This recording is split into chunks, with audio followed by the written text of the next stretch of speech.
In 1992, Pepsi ran a contest in the Philippines that ended up killing 5 people. The contest was called Number Fever, and the idea was simple. Every evening, the news would reveal a winning number. Tomorrow's winning number is 373. And if you had a Pepsi bottle cap with that number, you won 1,000,000 pesos.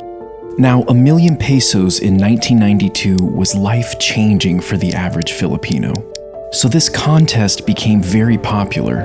Will you be the next millionaire? Families would stockpile Pepsi bottle caps in their homes. Many people would root through dumpsters trying to find winning caps. According to Pepsi, half of the country's population was actively participating in the contest. And it was because of this popularity that Pepsi decided to extend Number Fever for an additional 5 weeks. And this is where things went terribly wrong. You see, throughout the contest, Pepsi was in complete control of how many winners there were. They relied on a computer program to seed 2 winning caps into bottling plants. 2 winning caps meant that there could only be 2 winners, and Pepsi would stay within their budget.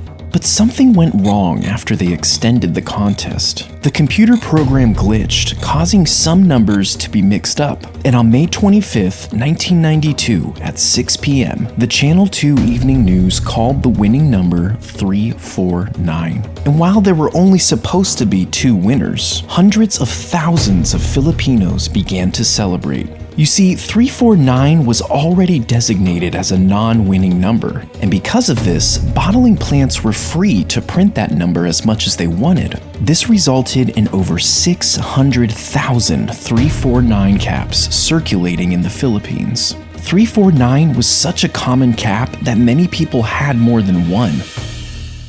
That night, the streets went wild with celebration. They were all rich and could finally stop worrying about money. Hundreds of people rushed to the Pepsi factory with their winning caps. It soon had to be shut down and guarded by police. The company quickly realized that they had messed up big time. Pepsi executives had a meeting in the middle of the night to try and come up with a solution. It would have cost them tens of billions of dollars to honor each winning cap. So instead, they put the blame on the computer and offered 500 pesos for each winning cap.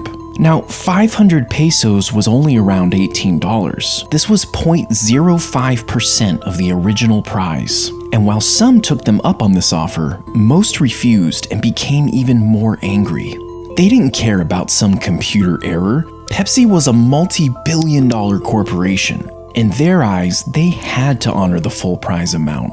But Pepsi didn't budge, and violent protests and riots broke out, ultimately leaving 5 people dead and dozens injured. 349 winners stormed the Pepsi factories, throwing Molotov cocktails into the windows and bombing Pepsi trucks that drove by.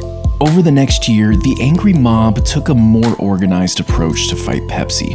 Coalition 349 was a group of winners that took legal action against the company. They elected a local preacher named Del Fierro as their leader. He rounded up over 800 349 winners in an attempt to sue Pepsi for over $400 million. Now, the chaos continued well into 1993, at which point a new twist in the story started circulating. Old newspaper headlines suggested that Pepsi was somehow responsible for bombing their own trucks.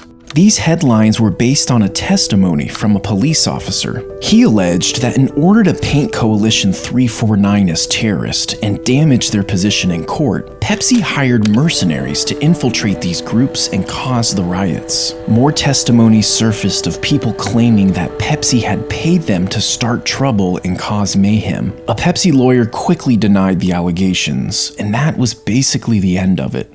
In 1993, the court finally put an arrest warrant out for 9 Pepsi executives. This was a huge win for Coalition 349, but unfortunately, it was one of their only. In the following months, almost all of the civil suits and criminal complaints were tossed out of court. And in 2006, the court officially closed the book on all of the remaining court cases. They found that Pepsi had not been negligent in the Number Fever disaster. When it was all said and done, Pepsi only had to pay one small fine of 150,000 pesos.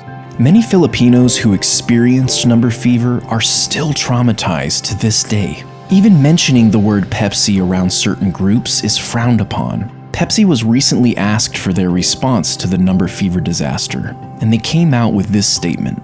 These events took place almost 30 years ago, and none of the executives familiar with this program are at PepsiCo anymore. We deeply regret any pain and suffering our mistake caused the people of the Philippines.